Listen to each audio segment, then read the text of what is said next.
హల్లెలూయా. దేవుని నామానికి మహిమ కలుగును గాక. అందరూ బాగున్నారా? నేను కూడా చాలా బాగున్నానండి. ఈ ఈరోజు మనం ధ్యానించుకోబోయే వాక్యం ఏంటనగా, ప్రభునందు ఎల్లప్పుడూ ఆనందించుడి. పిలుపులు రాసిన పత్రిక 4వ అధ్యాయం 4వ వచనం. ఈ విషయం చాలా మందికి తెలిసే ఉంటుంది నేను అనుకుంటున్నాను, తెలుసు కూడా.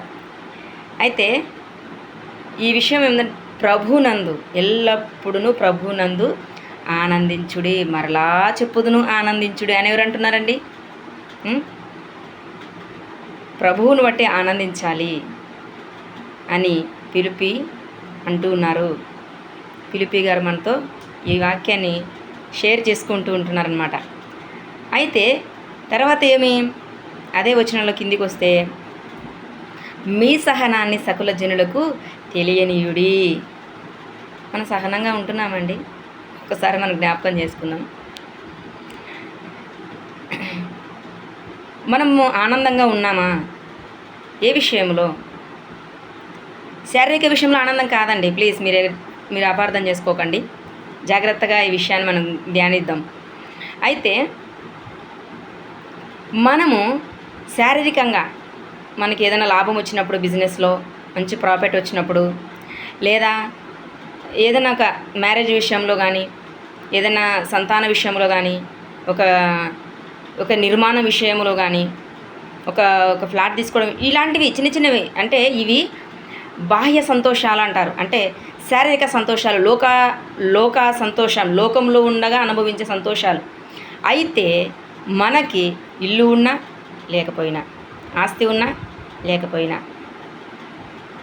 కలిసి వచ్చినా ఏదైనా రాకపోయినా, నీ నిర్మాణం పూర్తయినా కాకపోయినా, నువ్వు నష్టపోయినా, బాధపడినా, కష్టపడుతున్నా, కన్నీరు వస్తున్నా, సంతోషిస్తారు చూసావా లోపల.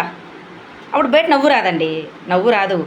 అయితే చాలామంది అనుకుంటారు నవ్వుతూనే సంతోషం అని. చాలా రాంగ్ అండి, అది కాదు. దేవుని పిల్లలకి హృదయంలో కృంగిపోకుండా ఎప్పుడైతే ప్రభువుని మనం ఆరాధిస్తూ ఉంటామో అది ఆనందము, ప్రభువునందు ఆనందము అని అంటారు.